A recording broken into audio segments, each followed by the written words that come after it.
Welcome to the What's a Revolution show, a show for men and the people who love them, where we discuss how men can find and embrace the revolution within themselves, where people can find and embrace the revolution within themselves. I am your host, Dr. Charles Corprew. What's good, revolutionaries? I hope all is well, and that you're doing your thing, and as we say, that you're finding your communities and that you are fulfilling your revolution. A couple years ago, I had my dear friend, Pastor Osaze, Robert Murray. I actually didn't even know that Robert was his middle name until he put it into the calendar invite when he was scheduling for the show. But my dear friend Osaze Robert Murray came on the show and blew it out. Literally, the title of the show is "The Power of Prayer in Unsettling Times," and I have had people from all over the country reach out to me and say, "Wow, who is that brother?" Like, what, like literally, wow, like his words were so moving and riveting that it made me really think about, how am I praying? How am I sitting with my faith? Right? The power of faith. That's right. It was a power of faith in unsettling times. How am I sitting with my faith? How am I moving closer to God? And so I kept thinking about, I was like, it's time. It's time, because so many people have reached out and said, when are you going to have this brother back on your show? And I was like, okay, we've been going through something in our country. We've been going through a lot of things, right? At the recording of this show, there was a young brother in Kansas City who was going to pick up his brothers, right? Young brother, right? I mean, young brother, going to pick up his brothers. Rang the doorbell. He was on the wrong street of the wrong house, and innocently, and I'm saying that, innocently rang the doorbell of a house and was shot in the head. And then the owner came out and shot him again. But the power, right? The power of faith, right? Fortunately, that brother is still alive at the recording of this show. And so we need to think about our faith. We need to think about prayer. We need to think about what that looks like in community. And one of the most powerful people that I know, and let me just say this before I even bring this in. We were talking about in the green room, and we were talking about First Baptist Butte Street, which is both of ours church home. Mm-hmm. And I was asked by a good friend, have you been back to church? And I was like, no, I haven't been back to church, because his father, if you go back to that episode, we talk at length about the power of his father. And I said, his message was so strong to me that I don't know if I can listen to anybody else. But then I caught myself and I said, well, I listened to you. And that's the power of Pastor Osaze Robert Murray, right? That he has the ability to bring generations together.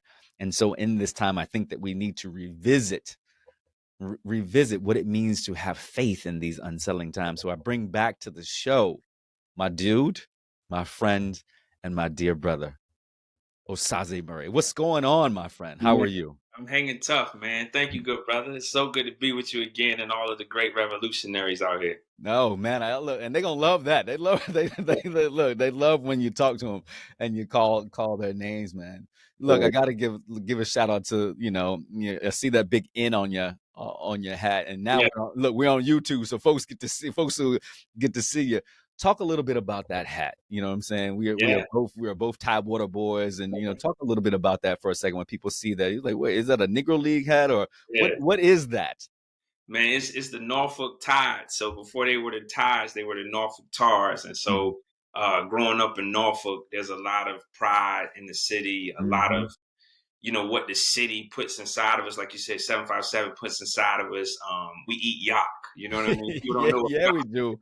Yeah, Yeah, you know what I mean? yeah. We got crabs, we got all that stuff, but then we have this East Coast component that influences all of who we are while Yeah. still being in the South of Mhm. Virginia. So it's just everything in the midst of it. And so yeah, I just found a hat online. I said, man, that's my Yeah. city. So I wear it with pride. I'm nothing wrong with that, and thinking about repping your city, Yeah. and getting back to our roots, right? Yes. I Yes. think about that. I think about the 757. I held my 757 number even when I moved to my beloved New Orleans, shout out to the 504. Definitely. But it's something about holding on to your roots, holding on to that 757, holding on to Norfolk, holding on to Virginia Beach, that, when you go out into the world, it gave us something, Yeah. and we just talked about Eric Thomas, the one of the most powerful speakers in the world, and he said something that really resonates with me that I've said before, is that there's a difference between leaf work and root work. Mm. And if we think about the root work that happened when we were going to First Baptist, Mm-hmm. right? Let's talk about that for a second. I just want to give credence to, right, the root work that happened Yeah. when we were going to First Baptist Church Yeah. as a kid, Yeah. right? Yeah. Talk about, because we've just said 757, we've said Norfolk, but let's break it down to First Baptist Butte Street. Yeah.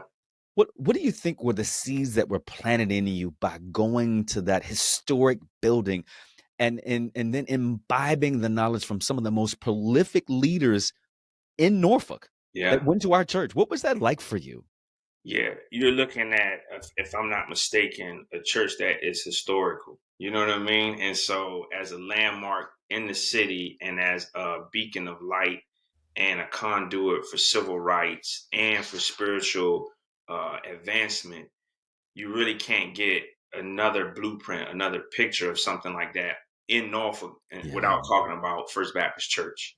In terms of being a place where kids who weren't allowed to go to school, right? Because the governor is just like, we're not integrating schools. Well, these kids got to be ready to go to school next year when Yeah, schools get exactly. integrated. So they're going to get educated at First Baptist Church, right? So you have all these traditions, but not just traditions, all these movements of power that are necessary. And so, just thanking God for those roots that are in us as Mhm. well, as you mentioned, in terms of what you want to do now and what I want to do now, I can't help but say it had its foundation at that Exactly. church, Yeah, right? In terms of exactly. being involved, in terms of seeing people excel and be the best that they can be and impact their communities. And I think that's the other part about it, why we always reach back, because that's the Yes. kind of place we came from. Is Mm-hmm. always reaching back. You mentioned this young brother, I think his name is Ralph, who was shot in Kansas City. Yeah. And when you think about him being shot, someone saying he grabbed at the doorknob, right? But how do you ring the doorbell and then grab the doorknob to mean harm, right? So it would be a First Baptist Church if that happened. It happened in Kansas City, but if that happened in Norfolk, First Baptist Church would have been one of those churches along with other Mhm. churches to create legal aid for his family, to make Yes. sure that this doesn't get swept under the rug, to make sure that it's in the newspaper. And so that's where we come from. Yeah. We come from a Mhm. church like that. Exactly. And you think that you said something that's so poignant. Who we are as people right now in this world, right? We think about this, right? And when revolutionaries, when you go and Google Pastor Osaze Murray, you will be able to, and I imbibe is my word these days, right? You will be intake the wonderful sounds and knowledge and intellect of I even want to say at this stage of your life, a seasoned pastor, Wow. right? Think about Yeah. that, right? Yeah. And look, one of us is still young in this, right? But a seasoned pastor, right? And to think about, you remember sitting on those pews, Yeah. and so many people stood up and poured into us. Mm-hmm. And then what they did, Osaze, was ask us to get up and follow them, Yep. to mimic, Yes. right? To then create, and then not only mimic, but then to create our own brand right there. Mm-hmm. You think about, how many times did you get up and pray on the pulpit? How Mm-hmm. many times did you lead service? How many times did you have to stand up in a leadership role right there in church? Yep. Yep. Yeah. Again, that root work, right? I know revolutionaries, you hear me. That root work that happens in a place when people say, we want to pour into children. Mm-hmm. We want to pour into adolescents. We want to pour into leaders, right? When you walk into church these days, they still calling me Chucky. They're still saying, well, Osaze, Yeah. right? Yeah. It Yeah. ain't, you know what I'm Yeah. saying? Yeah. It's not Chaplin Murray. It's not Dr. Corprew. Yeah. It is all those little infectious things that we were called. So shout out to the historic First Baptist Butte Street.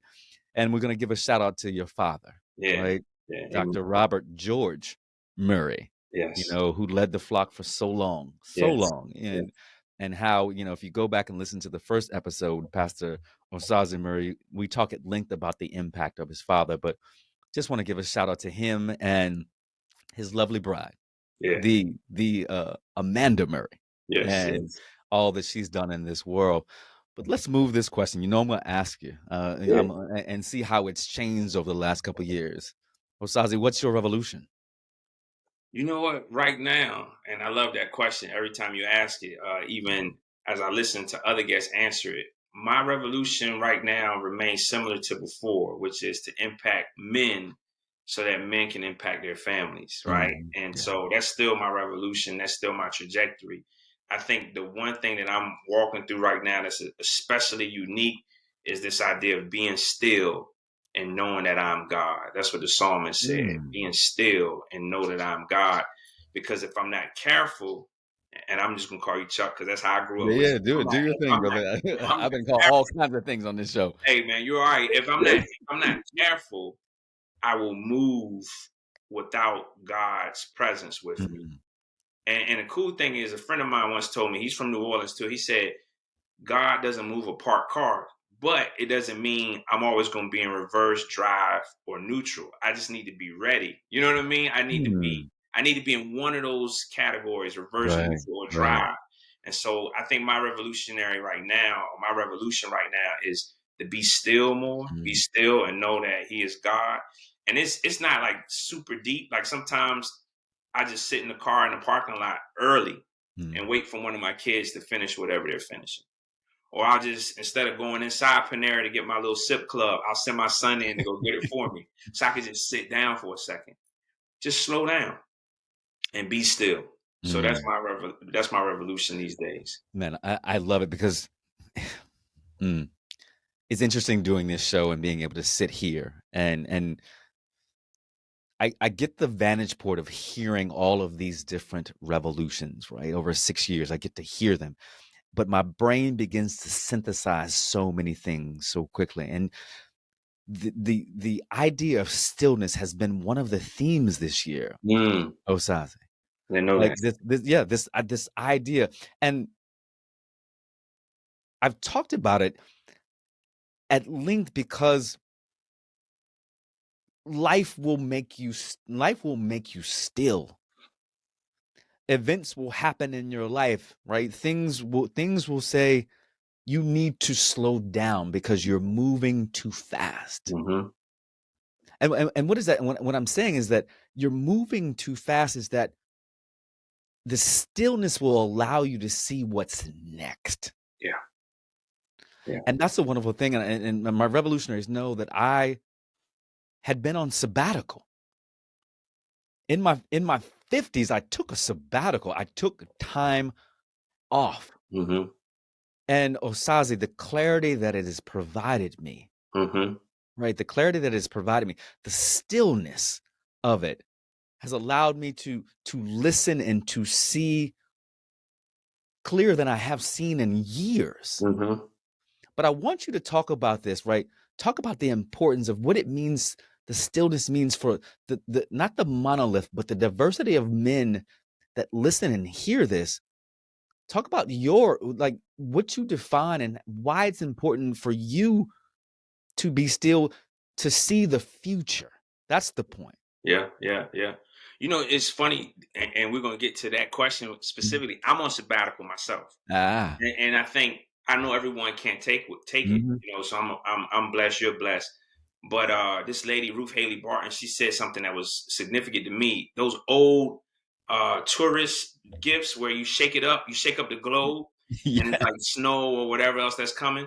I think being still allows you to wait till all of it comes down, so you can totally see everything that's in that globe, right? And so, in order to pinpoint what's next as a man, we're talking to the brothers, in order to be able to see what's in the future, you have to like slow down long enough to not be so engaged that you can see the different angles, and you Yes. can begin to like identify what's clearly here and what's not clearly here. Yes. Because sometimes we say men aren't as emotional, but listen, when you're not still, everything is emotional. Everything. Everything is personal.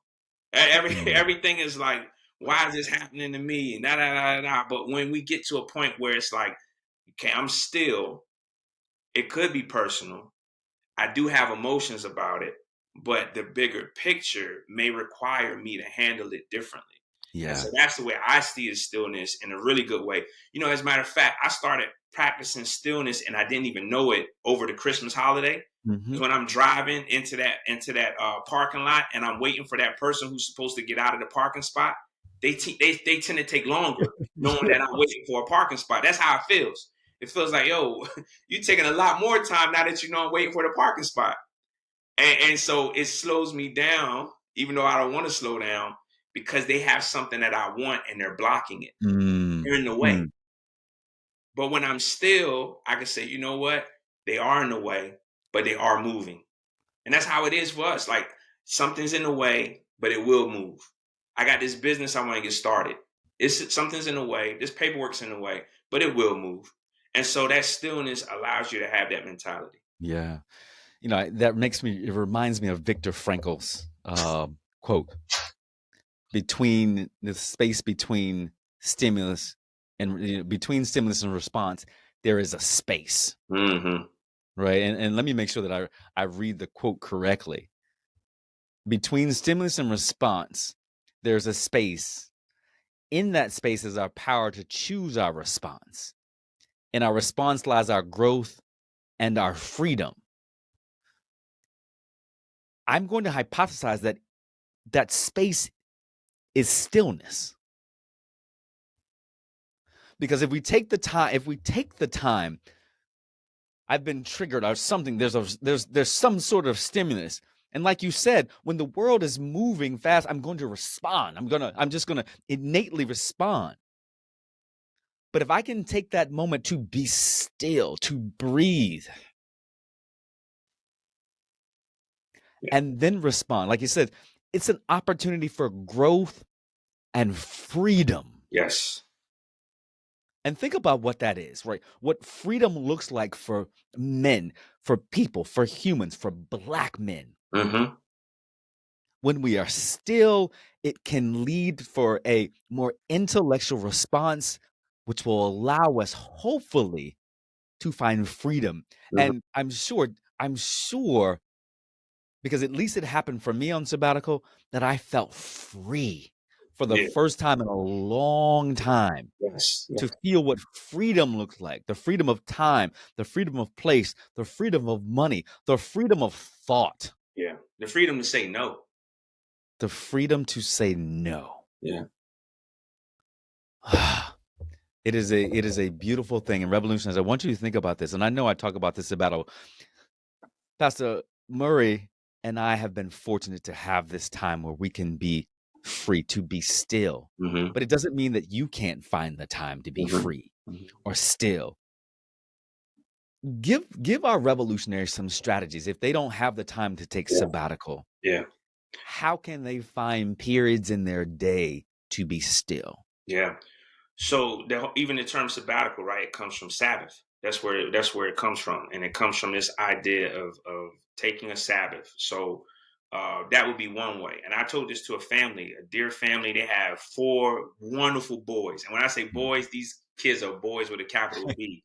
Like they're walking around, shirts off, doing push-ups. I mean, it's just like it's a All beautiful boy. home. Yeah, all boys, and they're trying to find rest and rhythm. And I'm just like, if y'all could just pick a day to take a Sabbath where y'all like you crock pot it, whatever you're gonna make for dinner, Mm. and y'all cease from purchasing anything, going to any store and just resting instead of being a consumer, just be right. And so I gave them that idea. So that's one way. It's just taking one day from sundown to sundown where you just rest. Try not to be a consumer. Allow yourself to be okay with not Mm. ordering Amazon Prime. Just slow down from what you think you need more of. Because Mhm. when we get Mm. into that wheel, that hamster wheel of needing more of something, that means we have to produce more to get more. That's just how it works. Yes. When you take a break from that, you realize I have plenty. Oh, I have tomato paste in the Mm. fridge. I can still make Right. spaghetti. Like you start thinking of all the stuff you have and you give thanks. The other thing is, again, it comes from resting the land. Like the land was supposed to be rested every certain amount of years. Right. So you Right. could consider like how can I rest a part of whatever it is I do from having to run so much. And for some men, it's your body. You got to Mm. figure out how to rest your body. So you haven't taken a nap since you were in a teenager. You gotta take a nap. Just take a nap. It's okay to take a nap. You know what I mean? So little stuff like that will help. And even like I said, just pausing long enough in the parking lot, getting someplace early so you don't have to rush. Yeah. And then being okay with waiting a while. I live in the DMV area. It's traffic all the time. Waiting out the traffic is another way to rest. Patience. So Patience. I'll just say, okay, look, I know I'm gonna be in traffic. We'll just sit this one out. We'll sit outside. Yeah, Right. we'll sit outside, have iced tea. You know what I mean? So, I so these are little ways to rest, but then you also want to rest your brain, rest your mind. So, if you are someone who likes to read something different than what your profession is. If you're right. someone who likes to listen to something other than what your profession is. Just relax. Like try to find and do it in a cycle that is repeatable. And then the last one I would say is what we call a daily examine. Instead, make it a weekly examine.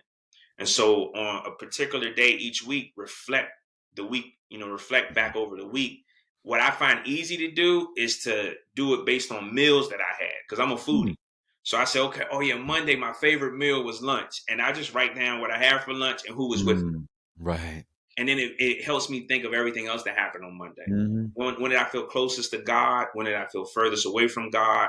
When did I feel weird emotions that I still don't have a word for? And Mhm. I just kind of like journal it. And I try to do that once a week, same day every week, so I can reflect on my week after I Mm. finish it. So much in there. Yes, and thank you, thank you, thank you.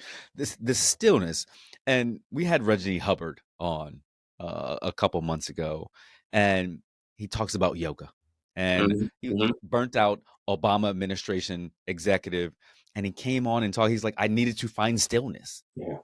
I needed to find stillness, and I had to find a place. And for many, and more black men and more men are getting into a yoga practice, Hmm. Hmm. right? Or a morning ritual where, like you said, there's a time for journaling, there's a Yeah. time for prayer, there's a time for meditation, there's a time for yoga, this stillness where you can find a space where you're not encumbered by Hmm. the phone or by the computer or by your partner.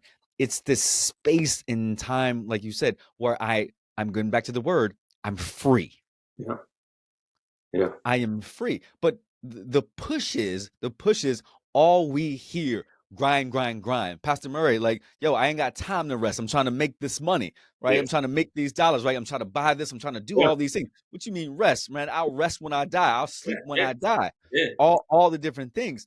What's the thing that you say to that person, right? That's saying, like, I hear you, but I still gotta grind. I'm young. Yeah. What do you say to them? I tell them what I tell myself. You only have one car. That's your body. If you don't change your oil or put gas in your car, it'll die on the side of the road. So Mm, are you doing something that you can do and you can point to say this is a regular way I check in with my body? right. I just start with that because sometimes it's too esoteric. You know what I mean? All that other stuff. I just like check in with your body. Is there something that you do with your body where you consciously slow down? You only have this one vehicle. A really good story that I'm reading on resiliency talks about how a camel and a horse will stop. Like a horse will just say, "You're not gonna push I'm me no done. more. I'm That's done. it. I'm gonna get water, or we're not gonna keep going." A camel will do what you talked about. A camel will push ahead and say, I gotta get this bag. I gotta get you to where you gotta go. But here's the thing, the camel dies. Yeah. It doesn't say I'm done. It dies. That's how you know a camel can't go any further. It just dies. And so for us, we gotta before we just die, whether it means we no longer hold to some certain vows that we said we were gonna hold on to, or whether we physically die, or if we just like totally lose it and flip on people we care about, we have to have those moments of rest. So that's how I would Mm, challenge that, brother. Just say, yeah. hey, like at the end of the day, when you get that extra bag, what will happen when you die? What will happen when you die? And again, I've been listening to a lot of Eric Thomas, and he says, one of the things that resonated with me was you can't think that you're gonna live forever. Mm-hmm. He's like, God told me to tell you that you're gonna die. Mm-hmm. And I think for the first time, I think for the first time in my life that, and I think probably because it's 7 months out since my father passed, Yeah.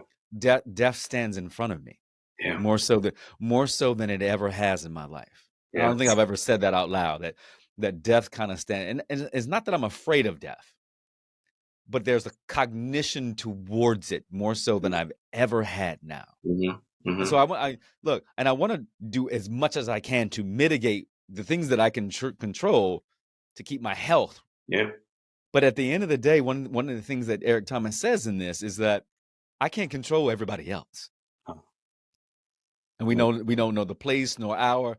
Yeah. I can't control. I can take care. Yeah. I can take care of everything that I can. I can eat healthy. I can put a bubble wrap around my car. I can do all the things, right? Yeah. But at the end of the day, Pastor, I can't Yeah. control everybody else. No, you can't. No. So death is coming. Yeah. What we do right now, right, to take care of ourselves, to try to mitigate and control everything that we can, is going to be important, right? And rest is a part of that. And I want everybody to understand that sabbaticals are good. Even Mm-hmm. if the sabbatical is 10 minutes, look, 10 minutes in the bathroom by yourself, praying to God, right? Having that quiet time to say I can then move into the next realm of the day, of the week, of the year, of my life. Mm-hmm. Mm-hmm. And that's the thing. That's the thing. But I appreciate this.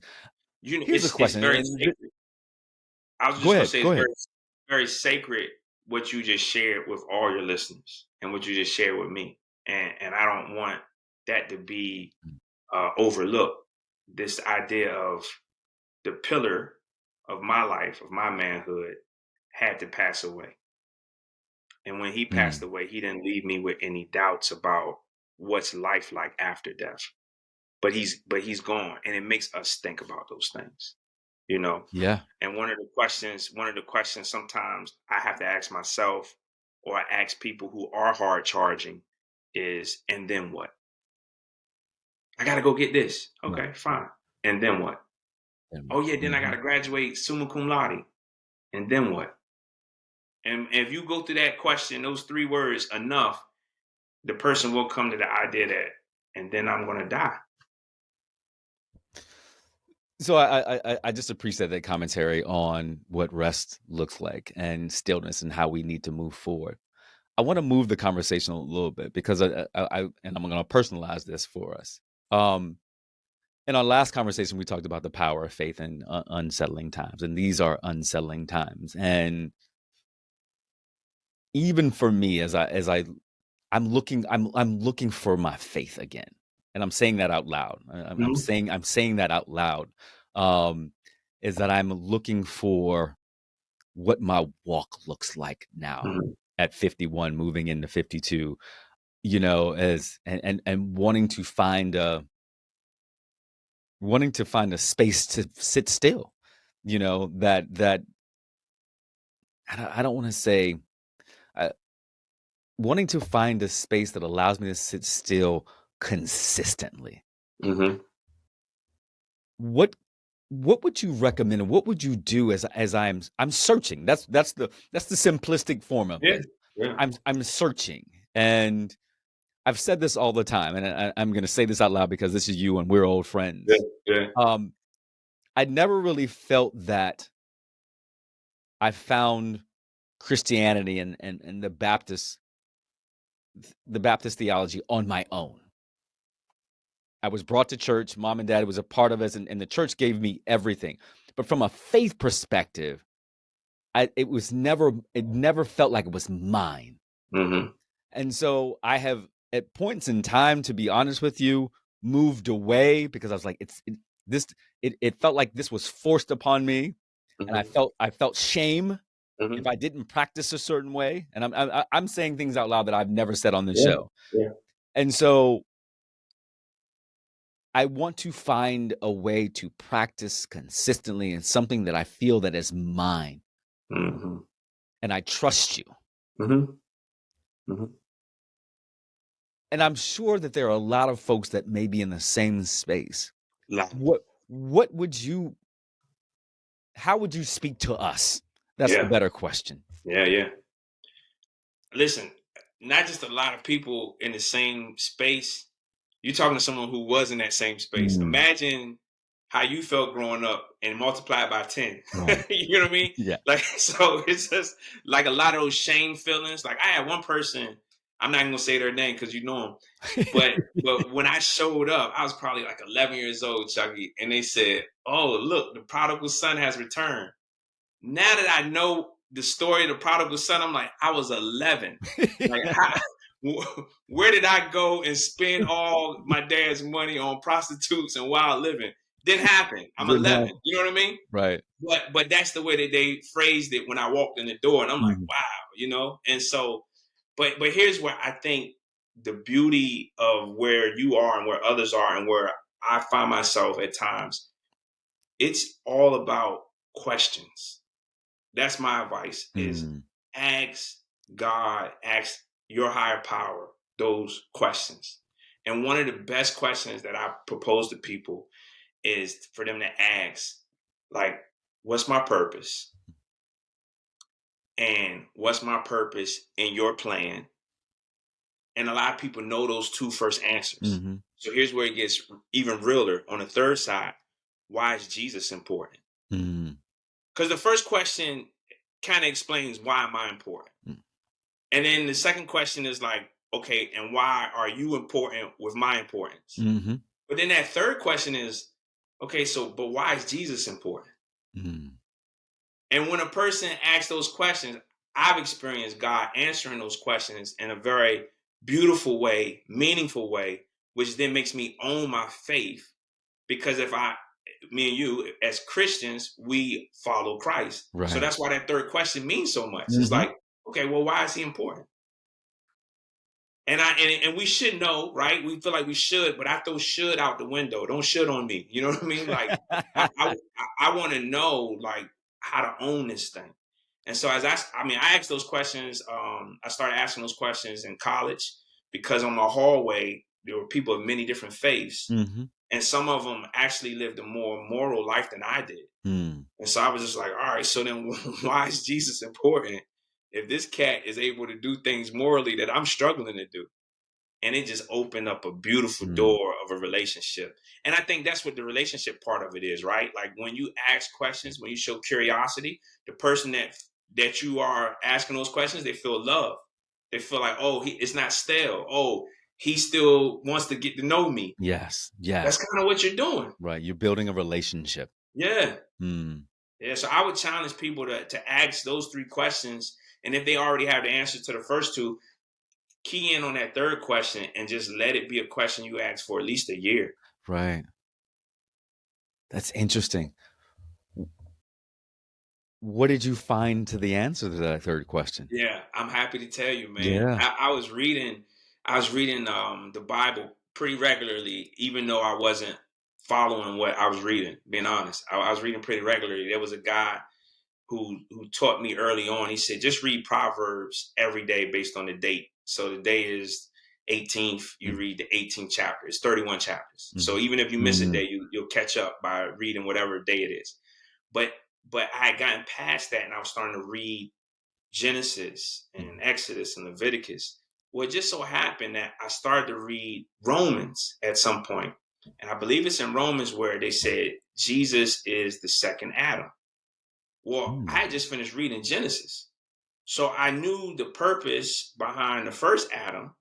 And if you follow Genesis, mm, like all of those people say the God of Abraham, the God of, mm, and they always repeat what their ancestor mhm, believed, the God that person believed in. So it was a lot like me. I'd inherited this faith from my parents. mhm, But then when this idea of a second Adam came up, I'm like, oh, snap. mhm, Like we needed another way to commune with God eternally and without shame, like Adam once did.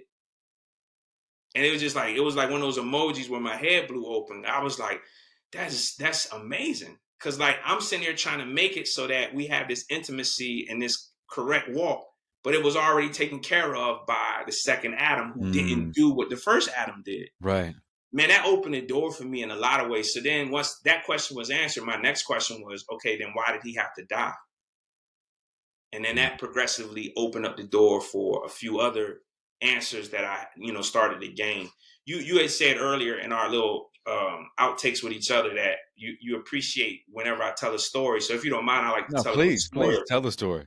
So one of the connections for me about why he died was this idea of him putting on a spectacle of our enemy. So we have an enemy of our soul, Satan. And so he's always trying to get at us and do different things. And so I like boxing. Like I actually train boxing. I like boxing. I like watching all that stuff. I'm into it, man. I taught my daughter and my son. I love it. So I'm reading this autobiography or biography of Joe Frazier. Okay. And Joe Frazier is Smoking like, Joe. Smoking Joe. So Joe Frazier used to like to shoot craps. So he's shooting craps with people, and he's shooting craps with his sparring partners. And so a couple of guys would beat him. And whoever beat him for the most money, he'll walk away like, okay, you got me. You beat me for my money. But Chuck, he would make that sparring partner the last sparring partner the next day. And man, he would wear that dude out. You know what I mean? Right. And I think of how most recently we celebrated Easter. On Good Friday, Jesus died on the cross. So whoever the enemies of God were, including Satan, they thought, yo, we won. Like we got him. Like he said he was going to do all this stuff. He's dead now. What else can he do to us? But on Sunday morning, he rose from the grave with all power in his hand.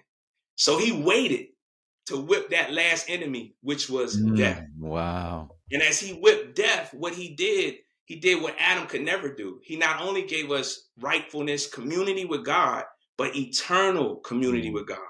He had to defeat death. So that death could no longer have a hold on us. It could never sting us like it does right now. So even with people, full circle, even with people who leave us, if they are in Christ, we have a chance to see them again.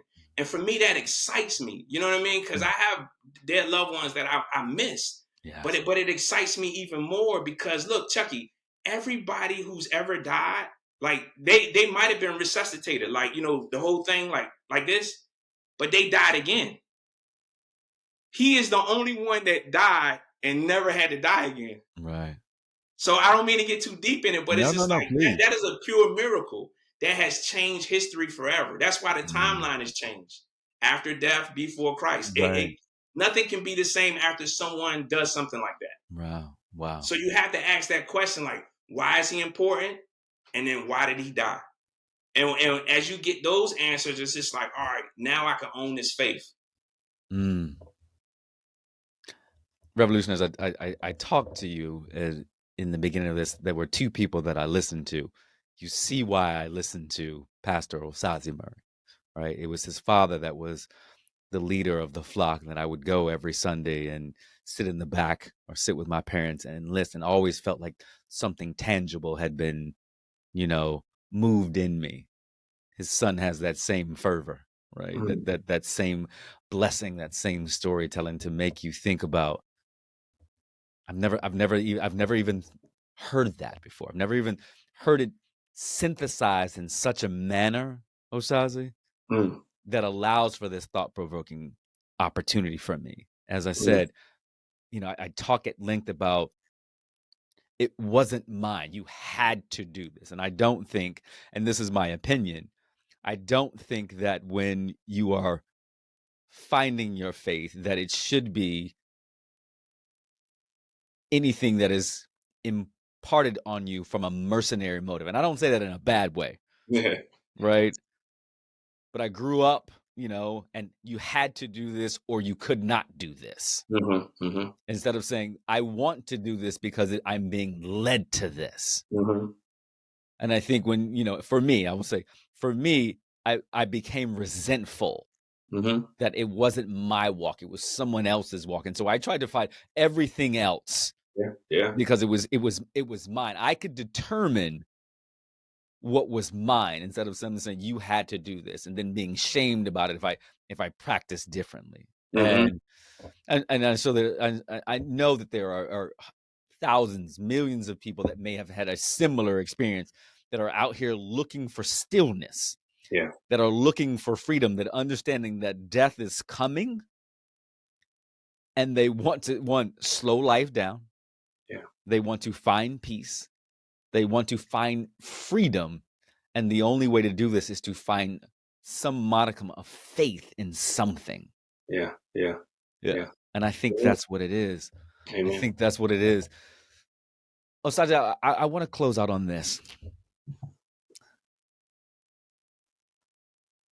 Prayer. Talk about that. Talk about how to pray. This is again is a personalized question that I think many people may be asking.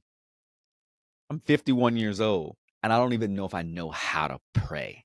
Mm-hmm. Mm-hmm. And so I'm how would you say to someone to begin praying simply, I don't even correctly, or maybe Yeah. that's not even the term, but to just begin a practice of prayer, how to pray. You know what's awesome, man? No matter what age, like that's what Jesus' disciples would say is teach us to pray. So it's one of those things where it's just like saying to God or others, like teach us to pray. It's not even it's a good thing, right? To say like teach us to pray. So for prayer, like the biggest thing is my dad, again, he uses this acronym ACTSO: adoration, confession, thanksgiving, supplication, and others. Mm, So if you put it together, it's AXO, ACTSO. But just the adoration of the fact that you and I are addressing a God that needs no sleep. mm, So off back, right? You are creator, we are creature. That's an adoration in itself, mm, right? I was asleep last night and the world kept going. The moon didn't cause the waves to uproar and flush everything out because you were awake and I was asleep. So that's adoration, even if you don't get past that, right? Then confession. Confession could be as simple as, but sometimes I do think I'm you and I demand things of other people because I think it's right. But if I knew the whole picture, if I had your wisdom, I probably would choose the way you chose it. mm. That's a confession. That's a I've confession. confessed that to God. I've said, like, God, I would have made a different decision than you, but I have limited knowledge. So I Mm. confess that to you. All Then, knowing. then Thanksgiving. God, I thank you that you didn't put me in charge, in that moment. Or I thank you that I have my limbs, I have my digits, I have whatever it is I have. I'm thankful for it. It comes from you. Supplication just means I am asking you to supply something that I need you to Mm, supply. So Lord, would you supply this for me today? And then others. Ending that prayer time, just remembering that there are others that I want to bring before you, God. mm, It's not just about me. There are others that I may have wronged. It's not just about me who's been wronged. And so that is just a simple acronym that I hope will help everyone that's listening to begin praying or to continue praying. mm. But you can find examples of that in the Lord's Prayer, the one that a lot of people know, Our Father who art in heaven, hallowed be thy name. Look at that. That's Yeah, adoration. that's right. Eventually it gets to confession. Eventually it gets to thanksgiving. Eventually it talks about supplication, and it always talks about others. Mm. I No, try you, to I try to do it in a yeah, yeah. short Mm, period of time, mm, but I think prayer is so vital, man. It's just like my dad, one day just talking about him. It was an anniversary of the church, and I just said, man, how did you stay this long? And he was like, prayer.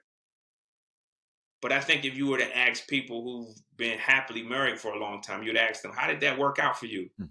Prayer. Prayer. Yeah. Like so Prayer. so the answer is there. Th- We just gotta actually agree with the answer. Right. My mother would say that answer. How did you stay married to Charles Corprew Jr. for 57 years? She would say prayer. There you go. It's she like, would that's she right, would man. she would say prayer. She was like, Yeah, "How do I put up with my son right now who tries to tell me to do everything, but I'm an 83-year-old woman. I can do whatever I want to do. How do I do that? Prayer." yeah. And, Um, but the cool part is, Chucky, you know this. You could do it when you jog. You could do it when you mhm. swim. You could do it when you're driving. You can do it praying on your knees. You could do it with your face laid out flat on the ground. Like prayer is one of those things where it's just like that's really the come as you are moment. Yeah, it is. I want you to know my gratitude for what you have just poured into me and poured into Right. my revolutionaries. Man, you're Um, welcome. My gratitude for inviting me again. Thank you, Yeah. because my good friend Dr. Travis Batts, who we have a recurring show called Revolt and Evolve, we talked about vulnerability on one of the episodes, and how do we get to vulnerability? And my hypothesis was that we get to vulnerability with time and trust, Mm-hmm. right? And Mm-hmm. so um, we have time. Yes, sir. You Yes, know what I'm sir. saying? We Yes, sir. we have time. Like we got at least 30 something years in the game, right? Easily. Time, Easily. right? Yeah. And we have trust, Yeah. right? And we have trust. And for me to ask such a vulnerable question, right?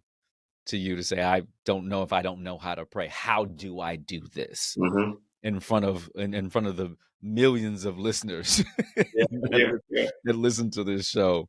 Yeah. You know, I am tremendously grateful for you and just that opportunity and pouring into me and our revolutionaries, and I'm going to hope that they have been able to listen to this episode and listen and just listening to that, right? Because we're gonna clip that up right there. You know Yeah. what I'm saying? Yeah. Right. Because many people are out here in this world wondering, who are lost, right? Who are frantic. Yeah. And if the theme of this show is stillness and freedom, knowing how to pray, right, in those, right, will allow you, because you've got to be still to move through axo. Yes. Yes. You've got Yes. to be still. Yes. And that is I already know the episode, the power of stillness, Yeah. right? We had Yeah. the power of faith in unsettling times, the power of stillness. And Yeah. that's what this is. That's a great title, man. Especially after the pandemic, we all Yes. want to get out. We all Yes. want to move. But the pandemic could have taught us be still. Yeah.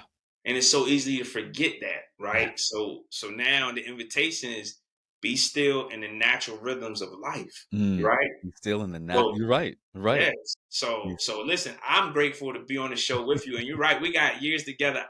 I've always admired you, and I appreciate the mutuality of it. Yeah. Playing baseball, I say, hey man, how can I do better at this? I rock the purple shirt today just to rock with you. So Oh, it's man, it's, I'm it's all grateful. love, man. Yeah, I'm grateful. Thank you for you and all that you're doing in the world. I mean, revolutionary. I want you. So when you imagine what a true revolutionary looks like, someone who leads a flock, someone who, right, understands where they are in the world and says, "This is who I am." I have never seen Osaze Murray be anything other than Osaze Murray. Thank you, man. You know what I'm saying? And that's what you want, the realness. That's Norfolk. Yeah, yeah, yeah. That's Norfolk.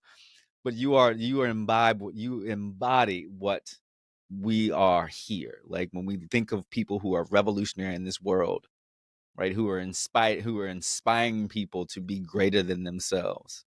Knowing that this revolution around faith and prayer is not just your revolution for yourself, that you do this for others, Hmm. right? Hmm. Yeah, That you're not just praying for yourself and your family, you're praying for the world, you're praying for others. yeah. And that's what we need, brother. And so I want to say thank you for you, Oh, man, you're welcome. all that you do. Revolutionaries, you know that we love you and that we are grateful for the time that you spend here listening and watching and working through answering what we think is the most thought-provoking question of your life. We hope that if at any point in time that you need help, that you have the ability to reach out to me or my team or anyone to help you fulfill and answer that question. But you got this. Find a way. I promise you that the answer is in the stillness. If you don't know the answer to that question, what's a revolution, is in the stillness. So we look forward to another time with you. And again, you know that we love you soon. Peace, everyone.